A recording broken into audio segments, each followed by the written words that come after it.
Abra sua Bíblia comigo em Eclesiastes capítulo 11. Eclesiastes 11. Nós vamos ler do versículo 1 ao versículo 8. Eclesiastes 11, do 1 ao 8.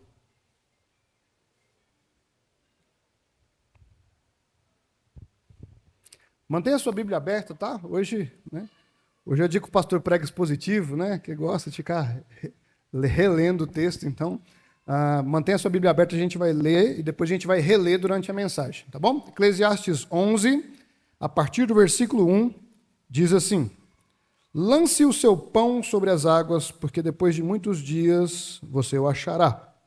Reparta com 7, e até mesmo com 8, porque você não sabe que mal sobrevirá à terra. Se as nuvens estão cheias, derramam chuva sobre a terra. Se uma árvore cair para o sul ou para o norte, no lugar em que cair, ele ficará. Quem somente observa o vento nunca semeará, e o que olha para as nuvens nunca fará a colheita. Assim como você não conhece o caminho do vento, nem sabe como se formam os ossos no ventre da mulher grávida, assim também não entende as obras de Deus, que faz todas as coisas. Semeia sua semente de manhã, e à tarde não fique de braços cruzados, porque você não sabe qual irá prosperar. Se essa, se aquela, ou se ambas serão igualmente boas. Doce é a luz, e agradável aos olhos é ver o sol. Mesmo que alguém viva muitos anos, deve alegrar-se em todos eles. Contudo, deve lembrar-se de que há dias de trevas, que serão muitos, e que tudo o que virá é vaidade. Amém? Pode tomar o seu assento. Amém. Glória a Deus. Graças a Deus. Você está vendo o tema da nossa mensagem, é Pensando no Futuro. Como os irmãos sabem, esse mês de setembro, nós estamos falando sobre finanças. Deus colocou algo no meu coração e Deus tem me tratado nesse tema, irmãos. Vocês não têm ideia. Cada preparação ela é feita com muito choro, com muito constrangimento, eu diria. Então, a gente já falou sobre mordomia, a gente já falou aqui sobre olhar para o dinheiro como um meio, não como um fim. Semana passada nós falamos sobre como gastar com sabedoria, falamos também sobre como lidar com as dívidas, e hoje a gente vai pensar como a gente vai olhar para o dinheiro e pensar no amanhã, e pensar no futuro. É interessante a gente olhar um contraste, porque as dívidas são aquilo que faz a gente olhar para trás, já viu? As dívidas, na hora que você vai pagar aquele boleto, na hora que você vai pagar aquela parcela, na hora que você vai pagar aquela fatura, você olha para trás e fala assim, por que eu fui fazer isso? Será que precisava? Será que não dava para esperar? Mas agora quando a gente fala de investimentos é diferente. Investimentos é algo que a gente faz agora e que a gente vai colher no futuro. É algo que a gente faz agora e no futuro vai falar assim, opa, que coisa boa que eu fiz, que bênção que eu guardei dinheiro, que bom que eu olhei para amanhã e hoje eu estou podendo colher isso. Então, nesse interim, refletiremos aqui numa perícope do livro de Eclesiastes, uma porção aqui, certo? E o livro que a maioria dos teólogos já dão como certo, que foi o rei Salomão que escreveu durante a sua velhice. Eu acho que é difícil não concordar com essa linha, eu já vou falar por quê. Então, se a gente diria que o livro de Eclesiastes ele é escrito no ápice da sabedoria do homem mais sábio que pisou na terra, depois de Jesus, é claro. Então, imagina um homem sábio. Imagina o ápice da sua sabedoria. Então, está aqui, Eclesiastes. Então, é um livro que eu acho que a gente tinha que ler mais vezes, sabe? É um livro que a gente tinha que refletir mais sobre ele, inclusive. O livro de Eclesiastes se inicia no capítulo 1, versículo 1, que fala assim, palavras do pregador. Então já denota aí uma autoridade. E quem é o pregador? O versículo vai dizer, filho de Davi, rei de Jerusalém. Não tem como não ser Salomão. Livro de sabedoria, escrito pelo filho de Davi, rei de Jerusalém. Então, muito provavelmente, Salomão. E ele nos ensinou bastante, Semana passada mesmo eu citei muito provérbios aqui, Hoje eu vou citar alguns também, mas a gente vai firmar mais aqui em Eclesiastes, certo? E Então, hoje não vai ser diferente. Salomão vai nos ajudar hoje aqui. E o pregador, né, geralmente não é um nome muito conhecido. Quando você vai falar de Salomão, você fala assim, o rei, o sábio, o filho de Davi, mas nem sempre a gente se refere a ele como o pregador. Mas eu percebi que no fim da vida, né, talvez esse era o nome que ele queria ser chamado, né, o pregador. Aquele que tem algo a ensinar, aquele que tem algo a nos transmitir. Né? E no livro de Eclesiastes ele vai a fundo no quesito, o sentido da vida. E tem gente que vai dizer, por exemplo, Ed Renekiewicz, num comentário, ele escreveu um livro sobre Eclesiastes, fez um comentário. E o título do livro é O Livro Mais Mal-Humorado da Bíblia. Ele vai dizer, então, que quem escreveu o Eclesiastes foi um velho rabugento, foi um velho cansado, mas se a gente for olhar a fundo, não é bem isso. Na verdade, ele está mais para realista do que para mal-humorado. Né? E quando a gente vai refletir sobre o sentido da vida, é normal a gente pensar em dinheiro, concorda comigo? Por quê? Porque tem gente que se mata por causa do dinheiro. E quando eu falo se mata, sabe aquela pessoa que trabalha tanto, que corre tanto atrás do dinheiro, que ela deixa em segundo plano família, ministério, amizades, saúde, e sabe-se lá o que mais. Em busca de algo que não vai trazer felicidade plena. O dinheiro pode sim resolver alguns problemas. A gente não pode ser hipócrita. Ele resolve alguns problemas. Ele permite que a gente tenha alguns prazeres, não é mesmo? Amém? Assim, dinheiro não traz felicidade, né? Mas compra pizza, compra coxinha, e já é meio caminho andado, não? Compra açaí. Então, mas o dinheiro também pode causar alguns problemas, como a gente já viu nas mensagens anteriores. Então, nessa oportunidade, eu quero mais uma vez mostrar que o dinheiro deve ser um meio, deve ser uma coisa, deve ser algo que a gente vai usar, e não que a gente vai ser usado por ele, não que vai ser o Senhor das nossas vidas. Amém? Amém, irmão? Vocês estão aí? Amém? Glória a Deus. Então, a gente vai começar falando sobre a distribuição do dinheiro, que ele precisa ser distribuído com sabedoria. Ou seja, que o dinheiro tem que ser investido em várias frentes. Vamos reler o versículo 1 e 2. Lance o seu pão sobre as águas, porque depois de muitos dias você o achará. Reparta com 7, até mesmo com 8, porque você não sabe que mal sobrevirá à terra. Né? O termo lançar pão sobre as águas pode parecer um pouco estranho, né? Fica parecendo aqui as mandingas do povo que oferece oferenda, né? Mas não é a ideia, não é essa não, longe disso. Quando ele vai falar sobre lançar o pão sobre as águas aqui, ele está falando, por exemplo, de uma transação comercial. Então, imagina, né? As pessoas naquele momento, né? As pessoas, principalmente quem morava no litoral, os empresários, eles faziam o quê? Eles faziam cargas em navios, né? E enviava essas cargas para algum lugar distante em troca de dinheiro. Era um investimento, era um negócio, era algo que eles estavam fazendo. Então, talvez a gente olhando para isso aqui seja um pouco difícil de entender. Né? Então, eu vou lembrar, por exemplo, quando eu trabalhei no SEASA. Né? Quando eu tinha entre 17 e 20 anos, eu trabalhei no SEASA. E lá tem muitos boxes, né? Tem muitos empresários, tem muitas pessoas que elas fazem o quê? Elas fazem cargas grandes, caminhões, carretas, e mandam para o norte, para o nordeste do Brasil, até para outras regiões também. Né? Mas eles fazem aquelas cargas, né, vendendo o material daqui lá, porque às vezes é algo que lá não tem, é algo que é escasso. Enfim, então, são as transações. Né? E essas carretas, esses caminhões carregados de alimento, eles valem muito dinheiro. É um custo elevado, eu diria. Né? Então, e a gente sabe, por exemplo, que transportar qualquer coisa por centenas de quilômetros é perigoso. Concorda comigo? Levar na esquina é perigoso, né? Imagina andar 800, 1.000, 2.000 quilômetros aí com a carga. Por quê? Porque tem perigo no trânsito, tem perigo de assalto, tem perigo se a carga não for bem montada, né, tem uns caras que é especialista. Se eles não equilibrar o peso ali, pode dar um problema muito grande, pode comprometer a mercadoria, pode comprometer o caminhão, pode comprometer a vida das pessoas. Então, Por isso que Salomão está dizendo o seguinte, olha só, coloca o pão sobre as águas, mas divide. Não coloca tudo num caminhão só, não. Não coloca tudo num navio só, não. Divide em 7, em 8, ou seja, faça investimentos diversificados.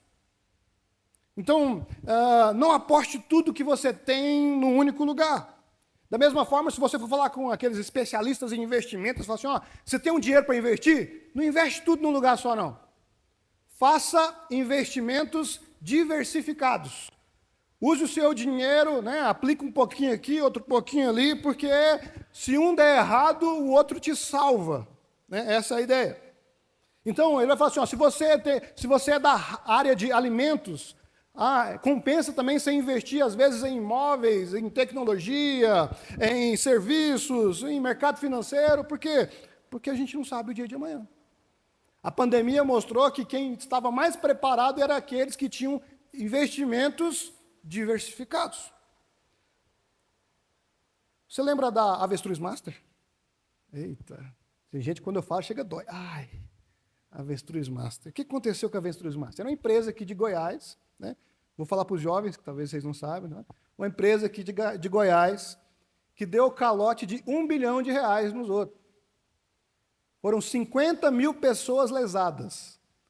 30 mil só do estado de Goiás. Então, o pessoal perdeu casa, perdeu carro, perdeu reservas, perderam muitas coisas.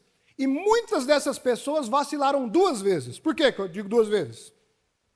Em primeiro lugar, eles foram iludidos com uma promessa de um lucro irreal. Semana passada eu citei, eu vou citar de novo. Vamos lá, Provérbios 27, 12.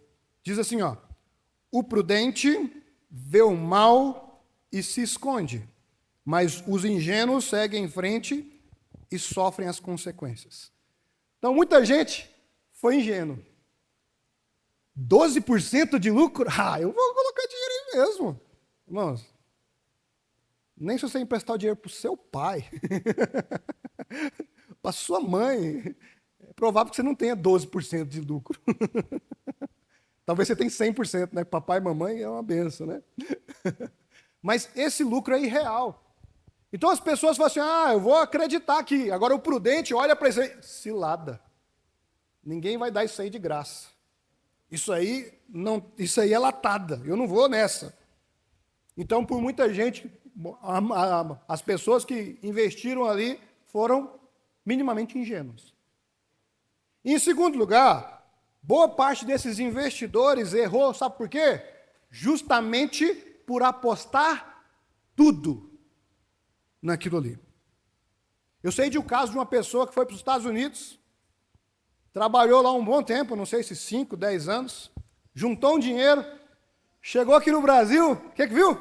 Avestruz Master, colocou o dinheiro tudo lá. Perdeu tudo. Por quê? Porque ela correu um risco.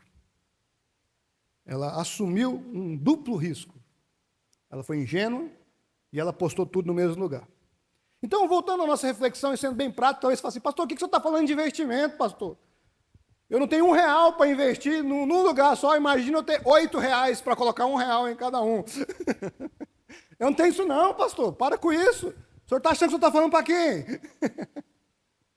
Mas, em termos práticos, a gente deveria ter em mente que qualquer hora a gente pode ser surpreendido com más notícias. Como assim? O versículo 2 termina dizendo assim, porque você não sabe que mal sobrevirá à terra. E essa é uma grande verdade. Então, o que a gente tinha que fazer, lembra que semana passada a gente falou de orçamento, de planejamento financeiro? No nosso planejamento financeiro, no nosso orçamento, a gente tinha que abrir 3 gavetinhas lá. Poupança a curto prazo. Poupança a médio prazo. Poupança a longo prazo. Pastor, mal está dando para encaixar as outras coisas. Mas a gente precisa pensar nisso. Por quê? Porque senão a gente vai se endividar.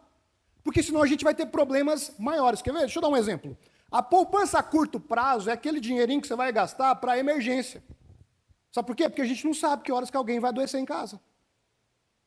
Porque a gente não sabe qualquer hora que a gente vai precisar trocar uma peça no carro.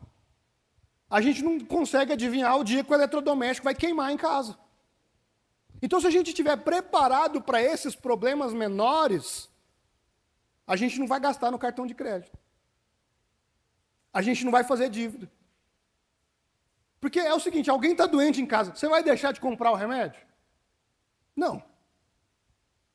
Só que você pode comprar à vista ou você pode dar um jeito e depois você resolve. A questão é que depois você resolve, isso é uma dívida. Isso é um problema que foi gerado. Então nós precisamos guardar uma fatia a curto prazo para resolver esses problemas aí. Amém? E o que vem a ser a reserva a médio prazo?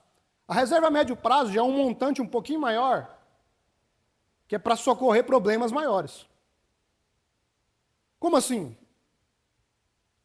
Deus me livre, mas imagina se você fica desempregado amanhã. Você está preparado para o que vai vir depois? Você está preparado para ficar alguns dias sem trabalhar? E você que é empresário, se você adoecer, como é que vai ser? Você tem um plano para isso? A gente precisa, os investidores, os administradores vão dizer que a gente precisa de um plano para pelo menos 6 meses sem trabalhar. É o ideal. É por isso que existe o seguro-desemprego. E tem gente que o plano dele é o seguro-desemprego. Cuidado. Cuidado. A gente tem que ter um plano pessoal para isso. Mas sabe para que serve também a reserva a médio prazo? Você vai guardando lá, irmão. Aí na hora que você for assim, ó, já tenho dinheiro para ficar 6 meses sem trabalhar, sobrou uma beirada. Opa, eu acho que eu posso trocar de carro. Eu acho que eu posso reformar minha casa. Só que a gente faz ao contrário, né? Vai lá, compra o carro, reforma a casa, depois a gente paga. Depois a gente resolve. Não é a maneira mais sensata, não é a maneira mais sábia. Então, eu tive um carro que eu paguei ele, acho que umas 3 vezes, irmão. Eu fui lá, financiei, paguei, depois apertei, peguei o empréstimo, dei o carro de garantia, paguei de novo. Aí depois eu fui, queria financiar de novo. Não, para, misericórdia, já paguei esse carro 2 vezes. Com o juro 3. Tá bom. Mas por quê? Porque eu estava despreparado. E a terceira reserva? A terceira reserva é aquela que é para um tempo maior. Sabe, é pensar na aposentadoria. O problema é que a gente é brasileiro e a gente gosta de deixar as coisas para em cima da hora. A gente vai pensar na aposentadoria quando a gente chegar nos 60. E nos 60 já tinha que estar resolvido, irmão. Nos 60 já tinha que estar o finalmente. Esses dias eu estava conversando com um rapaz que mexe justamente com a área financeira, um consultor financeiro. Ele falou assim, Eberson, você está na hora exata. Você está, tipo assim, na risca de hora de começar a pensar na sua aposentadoria. Eu falei, cara, eu tenho 35 anos. Então, é a hora certa. Se passar disso aí, você já vai estar do prejuízo. E aí, vou dar um exemplo para vocês. Hoje em dia tem muitos pastores que não aguentam mais pastorear. E sabe por que eles não entregam a igreja? Porque não se prepararam para aposentar. Eles vão entregar a igreja, vão perder a renda que tem da igreja, vão ganhar um salário mínimo do INSS. Vai dar conta de viver com um salário mínimo? Provavelmente não. Porque tem um padrão de vida elevado. Acostumou a ganhar mais. Então tem muita gente que está trabalhando até mais tarde, porque não se preparou. Então, meus irmãos, nos dias em que vivemos, parece que todo dinheiro que a gente ganha é pouco, né? Não é? Já viu? Se você ganha 1.000, você gasta 1.000. Se você ganha 10.000, você gasta 10.000. Esse aí eu estou falando para um crente, né? Agora, o descrente, você ganha 1.000, ele gasta 3.000. Se ele ganha 5.000, ele gasta 10. Né? Então, por quê? Porque não teme a Jesus, então ele faz dívida doidado. Mas é importante a gente pensar no dia de amanhã. Provérbios capítulo 21, versículo 5, vai dizer o seguinte, os planos de quem é esforçado conduzem à fartura, mas a pressa excessiva leva à pobreza. Sabe, guardar uma quantia pequena do mês pode fazer uma grande diferença lá na frente. Esses dias eu fui fazer uma conta lá em casa. Já tem 6 anos e meio que eu estou na base aérea. Se eu tivesse guardado 5% do meu salário até aqui, irmão, dava para resolver uns problemas aí, viu? Dava. Se eu tivesse gastado 10, então, talvez eu estaria em condições melhores. Mas o negócio é que eu fui descobrir isso 70 e poucos meses depois. Eu fui pensar nisso, eu falei, meu Deus, o que eu estou fazendo da minha vida, o que eu estou fazendo do meu dinheiro? Se a gente se preparasse melhor para os imprevistos, a gente não precisaria usar cartão de crédito, não precisaria ficar fazendo empréstimo consignado, não precisaria ficar... A gente resolveria os nossos problemas de outro jeito. A gente simplesmente saberia de onde tirar. A gente estaria preparado para o imprevisto. E aí, né, tem o ditado antigo, né, o homem prevenido vale por 2. Então a gente tem que se prevenir. E por que a gente não faz isso? O que você acha?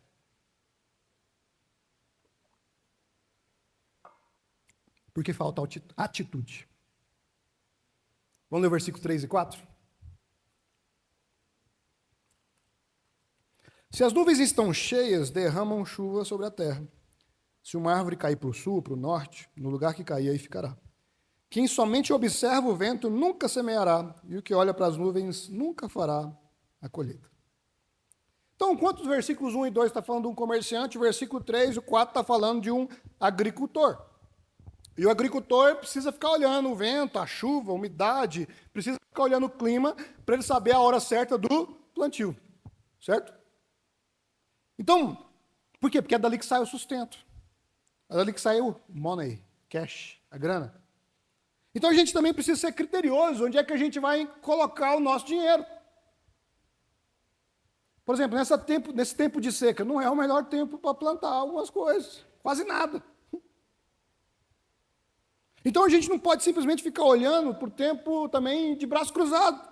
A gente precisa agir. O versículo 3 vai dizer o seguinte, ó, quem fica apenas observando e não faz nada, não vai semear nem vai colher. Sabe aquela pessoa que pensa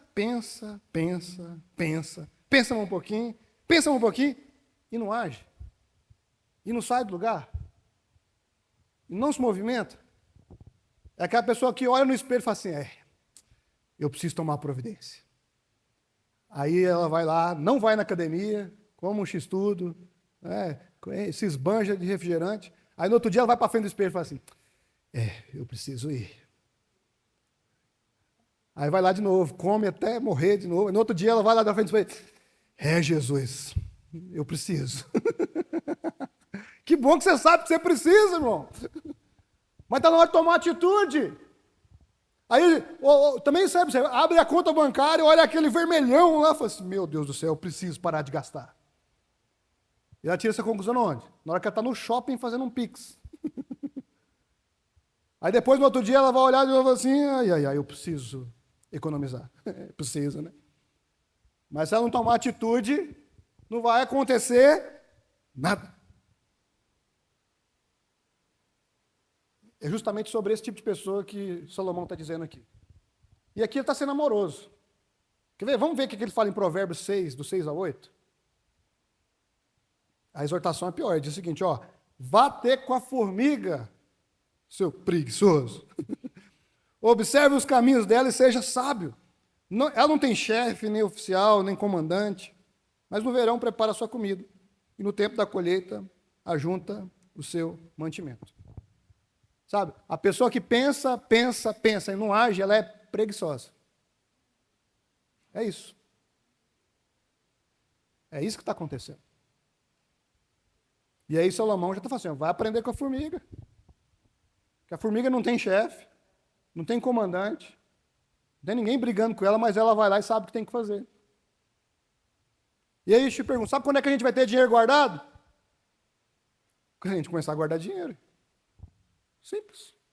Lógico. Então a gente precisa avaliar o orçamento e tomar uma decisão. Então, vamos lá. Que atitude, por exemplo, a gente precisa tomar? A gente tem que pensar o seguinte, vou decidir. A partir de hoje, eu vou guardar aqui, eu vou colocar um cofrinho aqui para os imprevistos. Eu vou guardar tanto por cento da minha renda para me preparar para um problema, para uma pandemia, para um desemprego, para um problema de saúde. Vou me preparar. Eu vou começar a investir em alguma coisa segura e rentável para ter uma aposentadoria mais confortável. Em segundo lugar, você vai planejar de onde é que você vai tirar essas economias. É bem provável que você vai ter que cortar alguns gastos. E se você precisar cortar alguns gastos, volte 2 casas e assista a mensagem domingo passado de manhã.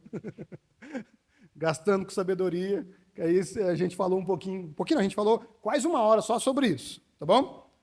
E voltando aos exemplos práticos, sabe aquele sonho que você tem de reformar a casa? Trocar de carro? Fazer aquela viagem? Então, irmão, começa a juntar dinheiro agora. Começa com 10, depois você começa com 50, 100. Deus vai abençoar, daqui um dia você está economizando R$1.000 por mês, hein? Já pensou? Ô, glória. Recebe, irmão? Amém? Fala assim, amém, aleluia. Ô, glória. Quando você menos imaginar, as coisas vão acontecer. A gente só precisa começar. Já imaginou você começar a comprar só à vista? Oh, meu Deus do céu, já imaginou? Você não saber o que significa, você não sabe mais qual é o juro do empréstimo, você não precisa de empréstimo, ô glória. Então se organize, tome uma atitude. Mas lembra, leva tempo para que algumas coisas aconteçam. Leva tempo para que Deus faça algo de repente. Provérbios 28:20 vai dizer assim, ó, o homem fiel será acumulado de bênçãos, mas quem tem pressa de enriquecer não ficará sem castigo.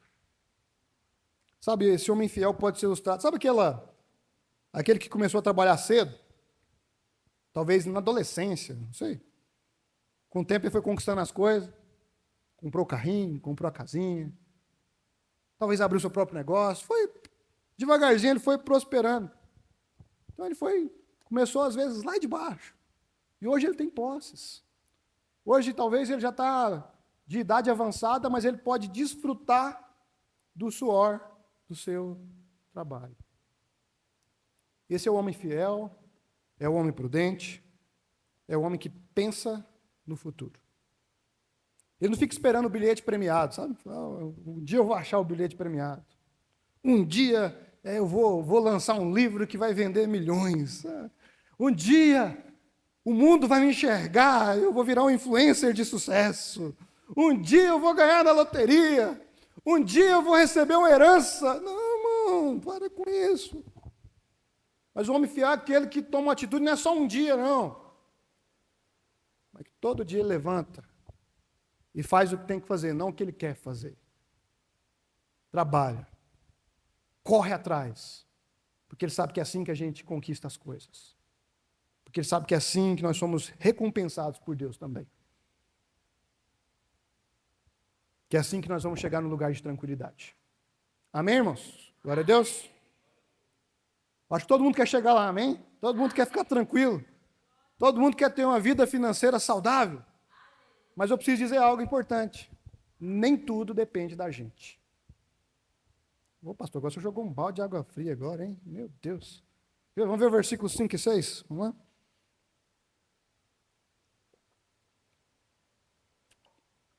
Assim como você não conhece o caminho do vento, nem sabe como se formam os ossos no ventre de uma mulher grávida, assim também não entende as obras de Deus que faz todas as coisas. Semeie sua semente de manhã e à tarde não fique de braços cruzados, porque você não sabe qual irá prosperar, se esta, se aquela, ou se ambas serão igualmente boas. Então, no versículo 5, Salomão está dizendo assim, tem coisa que não dá para prever. Você já viu aquele pessoal que prevê o tempo? Mas eles não prevê algumas catástrofes, já viu? Por mais que eles tenham a previsão do tempo, a gente constrói barragem, a gente faz isso, faz aquilo, não dá para falar assim, vai morrer gente nisso aqui, não dá para ser taxativo em algumas coisas. Por mais que a medicina saiba os processos de uma gestação, ela não sabe, por exemplo, como Deus faz as coisas acontecerem, porque aquilo é mistério. Aquilo é muito profundo, aquilo é só Deus que pode fazer. E sabe, quanto mais eu estudo de ciência, mais eu creio em Deus e vejo quão perfeita é a sua criação.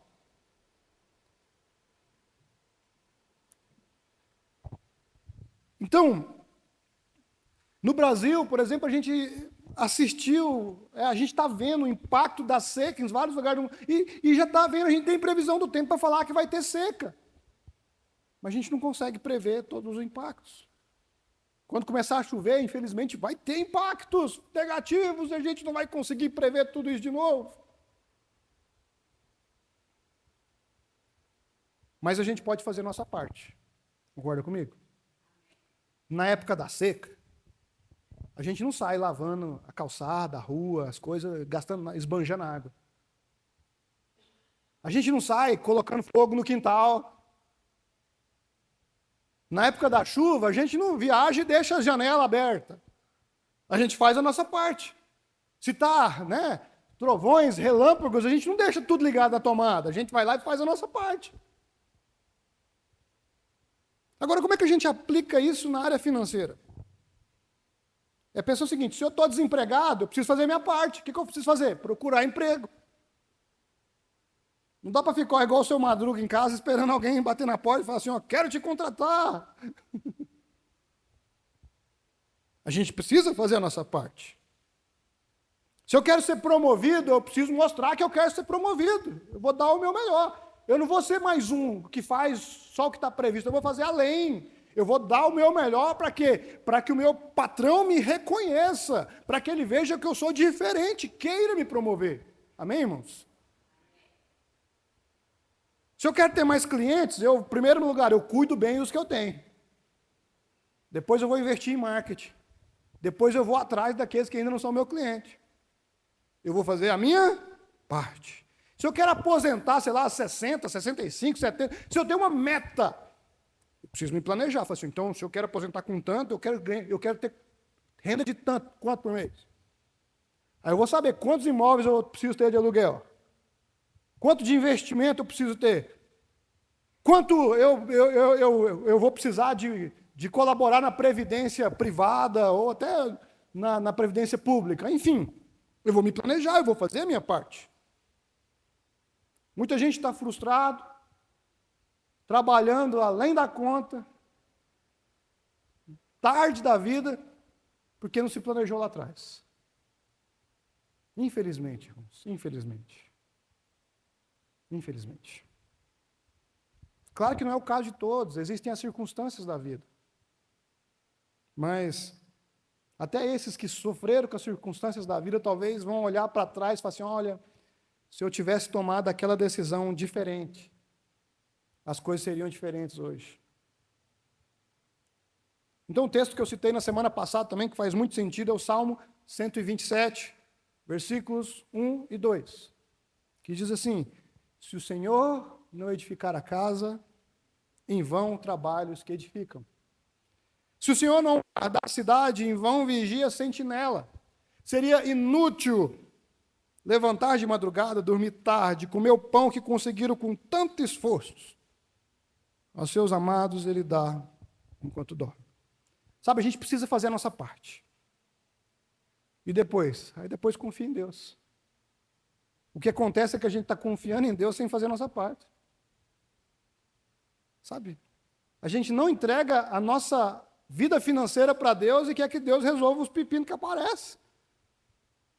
A gente não consagra o nosso casamento para Deus e quer que Deus resolva os problemas lá. A gente não ora pela nossa família, não consagra, não faz... E a gente quer que Deus cuide de tudo. Então a gente primeiro precisa fazer a nossa parte.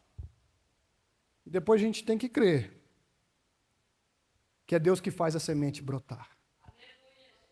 É Deus que provê na nossa despensa. Às vezes o nosso chefe não está vendo, mas Deus está vendo o nosso esforço. Deus está vendo o nosso trabalho. Sabe, Ele é quem abre as portas, Ele é quem nos fortalece, Ele é que nos ajuda no dia bom, mas também nos ajuda e nos faz companhia no dia mau. Percebe isso, amém? Vamos para o último trecho, versículo 7 e 8. Doce é a luz, e agradável aos olhos é ver o sol.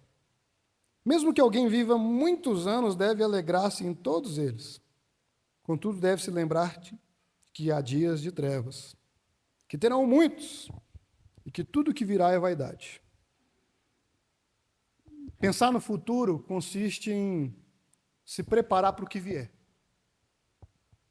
É ter um plano de colheita, mas sabendo também que alguma coisa pode não sair de acordo com o planejado. Tem um provérbio chinês que diz assim, ó: espere o melhor, prepare-se para o pior e aceite o que vier. E faz muito sentido isso. O pregador no versículo 7 vai dizer assim, ó, é bom ver o sol, né? É doce, é agradável. É bom curtir a vida. É bom viver. É bom ter saúde, é bom ter dinheiro, é bom, é maravilhoso. Mas aí no versículo 8 ele joga um balde de água fria. Fala assim, mas tem dia que é noite. Tem dia que a gente vê não é o brilho do sol, mas é as trevas que consomem o dia. Sabe? O capítulo 3 de Eclesiastes, no versículo 4, vai dizer assim que tem tempo de chorar e tempo de rir. E é muito bom rir, não é mesmo, irmãos? Se preparar para os dias de gargalhada é maravilhoso. Mas se preparar para os dias de lágrimas é agir com sabedoria. E é nessa perspectiva que a gente faz seguro de carro, seguro de casa, seguro de vida. E o seguro de vida muitas vezes trata de um seguro de morte, né? Já prestou bastante atenção? Não seguro de vida, que se você morrer, a patroa e as crianças dão cuidado. Glória a Deus por isso. É um seguro de morte. Mas já é alguma coisa, já conta. Pois bem, a gente precisa se preparar para as notícias ruins. E talvez agora eu vou mexer um pouco com algo delicado. O que será de nós quando a gente envelhecer? O que será de nós quando papai e mamãe não estiver mais com a gente? O que será de nós quando as crianças crescerem e forem embora? Forem construir suas próprias famílias? O que será de nós se a doença vier? São perguntas difíceis, são perguntas duras, mas necessárias para aqueles que almejam ter boas perspectivas, mesmo nos piores cenários. Por isso a gente precisa refletir sobre aquilo que o Senhor nos deu como meio e não como um fim. A gente não tem que acabar com tudo. Peguei e gastei. Eu sou desses. Pensa num cidadão que sabe, que gosta de gastar dinheiro. Eu. Mas Deus está mudando meu coração, está mudando a minha vida nesse mês de setembro. As coisas serão diferentes em nome de Jesus. Eu acho que na sua casa também vai ser diferente em nome de Jesus, amém? Eu pergunto, será que o dinheiro que Deus tem dado tem sido investido prioritariamente naquilo que é eterno? E depois, será que o dinheiro que o Senhor tem nos dado tem sido também uma semente que vai ser plantada para dar frutos amanhã na nossa vida e na vida daqueles que nos cercam? Porque nós podemos sim plantar hoje para colher amanhã. Nós não só podemos, como devemos. Fácil nunca será. Jesus não prometeu facilidade, já parou para pensar? No mundo tereis aflições. Não, Jesus não prometeu facilidade. Mas fica animado. Eu estou com vocês. Aí Mateus 28, 20, ele diz, eu vou estar com vocês até a consumação do século. Então Jesus não prometeu facilidade, Jesus prometeu companhia. É diferente. Então a gente precisa olhar para o futuro não numa perspectiva egoísta e apocalíptica, mas pensando em como nós podemos desfrutar da bênção que Deus tem dado hoje, também amanhã. Colhendo hoje e por que também não colhendo amanhã. Então que Deus abençoe sua vida financeira, te prospere não só hoje, mas que o seu amanhã também seja frutífero e próspero, em nome de Jesus, amém? Vamos ficar de pé para a gente orar? Espero ter contribuído com você, com a sua vida financeira, ao longo dessas 4 mensagens.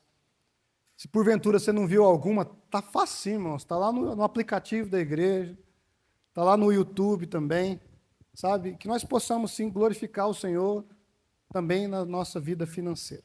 Amém? Nesse momento eu quero orar por você. Coloca a mão no seu coração. Eu queria ministrar na sua vida agora. Senhor, eu quero te agradecer, porque o Senhor tem nos ensinado nesses dias, porque o Senhor tem falado conosco através da Tua palavra, Senhor, e como é bom poder ouvir a Tua palavra. Como é bom, inclusive, ser exortado pelo Senhor, porque nós sabemos que o Senhor disciplina quem o Senhor ama. E sim, Senhor, nós queremos ter uma vida financeira saudável, então nos corrige, nos ajude a melhorar, nos ajude a fazer diferente aquilo que nós estamos fazendo de errado agora, Senhor. Guarda o nosso coração, seja o Senhor da nossa vida verdadeiramente. Não deixe, Senhor, que o dinheiro venha competir com o Senhor. Ó, Senhor, que nós possamos entregar verdadeiramente as vidas para Ti, que o Senhor reine sobre as nossas vidas, que o Senhor reine sobre as nossas finanças e nos ajude, Senhor, a pensar no futuro. Nos ajuda, Senhor, a semear hoje, para que nós possamos, sim, ter uma colheita rica, frutífera, abundante, Senhor, para a glória do Senhor. Assim nós oramos, em nome de Jesus. Amém. Amém.